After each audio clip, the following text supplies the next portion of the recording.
மும்மொழி கொள்கைக்கு ஆதரவான கையெழுத்து இயக்கத்தின் போது தமிழிசை சவுந்தரராஜனிடம் காவல்துறையினர் நடந்து கொண்ட விதம் கண்டிக்கத்தக்கது என்று பாஜக மாநில தலைவர் அண்ணாமலை தெரிவித்திருக்கிறார். சென்னையில் செய்தியாளர்களிடம் பேசிய அவர், ஜனநாயக முறையில்தான் பாஜகவினர் செயல்படுவதாகவும் விளக்கம் அளித்தார். இங்க யாருமே மாநில அரசுக்கு எதிராக போராடலையே, யாருமே கிளர்ச்சி பண்ணலையே.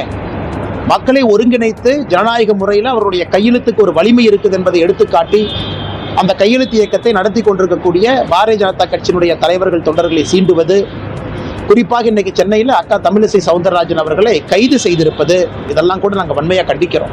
மக்களவை எம்பிக்களின் மொத்த எண்ணிக்கை தெரியாமலேயே அனைத்து கட்சி கூட்டத்தில் சில தலைவர்கள் பங்கேற்றுவிட்டு சென்றுவிட்டதாகவும் அண்ணாமலை விமர்சித்தார். விஜய் கட்சி சார்பா வந்தவர் 543 எம்பின்னு அவருக்கு தெரியல, அவர் ஏதோ ஒரு நம்பரை சொல்றாரு.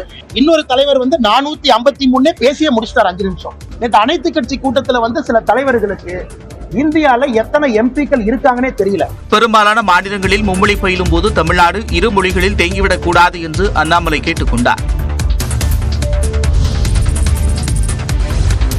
தமிழ்நாட்டின் சட்டம் ஒழுங்கை காப்பதில் முதலமைச்சர் மு.க.ஸ்டாலின் கவனம் செலுத்தவில்லை என எதிர்க்கட்சித் தலைவர் எடப்பாடி பழனிசாமி குற்றம் சாட்டியுள்ளார். தமிழ்நாட்டில் 24 மணி நேரத்தில் நடைபெற்ற குற்ற சம்பவங்களை குறிப்பிட்டு எக்ஸ் பக்கத்தில் பதிவிட்டுள்ள எடப்பாடி பழனிசாமி, குழந்தைகளுக்கும் பெண்களுக்கும் பாதுகாப்பு இல்லாத ஆட்சியாக திமுக ஆட்சி இருப்பதாக விமர்சித்துள்ளார்.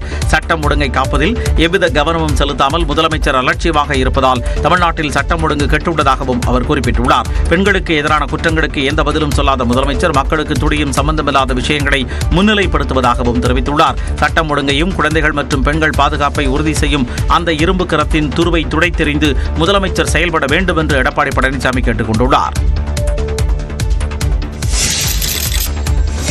மத்திய தொழில் பாதுகாப்பு படை தின விழாவில் பங்கேற்பதற்காக மத்திய உள்துறை அமைச்சர் அமித் ஷா நேற்றிரவு அரக்கோணம் வந்தடைந்தார்.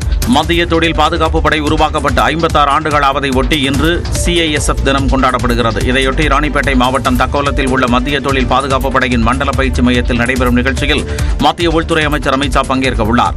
இதற்காக அவர் டெல்லியில் இருந்து தனி விமானத்தில் அரக்கோணம் INS ராஜாடி கடற்படை விமான தளத்திற்கு நேற்றிரவு வருகை புரிந்தார். அவரை பாஜக மாநில தலைவர் அண்ணாமலை, மாவட்ட ஆட்சியர் சந்திரகலா உள்ளிட்ட அதிகாரிகள் பூங்கொத்து கொடுத்து வரவேற்றனர். பின்னர் அங்கிருந்து பலத்த பாதுகாப்புடன் காரில் தக்கோலம் மத்திய தொழில் பாதுகாப்பு படை மையத்திற்கு சென்றார். இரவு அங்கேயே தங்கி ஓய்வெடுத்தார். தொடர்ந்து இன்று காலை 8 மணிக்கு CISF உதய தின விழாவில் அமித் ஷா கலந்து கொண்டு வீரர்களின் அணிவகுப்பு மரியாதை ஏற்று உரையாற்ற உள்ளார்.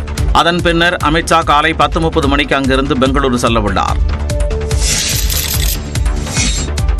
உளுந்தூர்பேட்டை அருகே வங்கியில் கொள்ளையடிக்க வந்த கொள்ளையர்கள் அலாரம் அடித்ததால் தப்பியோடிய நிலையில் பல கோடி ரூபாய் மதிப்பிலான பணம், நகை தப்பியுள்ளது. கள்ளக்குறிச்சி மாவட்டம் உளுந்தூர்பேட்டை அருகே கெடிலம் பகுதியில் இந்தியன் வங்கி அமைந்துள்ளது. இந்த வங்கியில் கொள்ளையடிக்க திட்டமிட்ட கொள்ளையர்கள் CCTV கேமராக்களை மேலே பார்த்தபடி தூக்கிவிட்டு கதவின் பூட்டை உடைத்துள்ளனர். அப்போது திடீரென அலாரம் ஒலித்ததால் பயந்து போன கொள்ளையர்கள் அங்கிருந்து தப்பியோடியுள்ளனர். காலை வழக்கம் போல வங்கிக்கு வந்த மேலாளர் மனோஜ் மற்றும் ஊழியர்கள் வங்கி கதவின் பூட்டு உடைக்கப்பட்டதை பார்த்து அதிர்ச்சி அடைந்துள்ளனர். இதனைத் தொடர்ந்து அவர்கள் ஆய்வு செய்ததில் லாக்கர் மற்றும் இருப்பு அறைகளில் இருந்த பல கோடி ரூபாய் மதிப்பிலான பணம் மற்றும் நகைகள் எதுவும் கொள்ளையடிக்கப்படவில்லை என்பது தெரிய வந்தது. இந்நிலையில் கொள்ளை முயற்சி சம்பவம் குறித்து வங்கி மேலாளர் திருநாவலூர் காவல் நிலையத்தில் புகார் அளித்தார். அதன் பேரில் மோப்பனாய் மற்றும் கைரேகை நிபுணர்கள் உதவியுடன் போலீசார் வழக்கு பதிவு செய்து கொள்ளையர்களை தேடி வருகின்றனர்.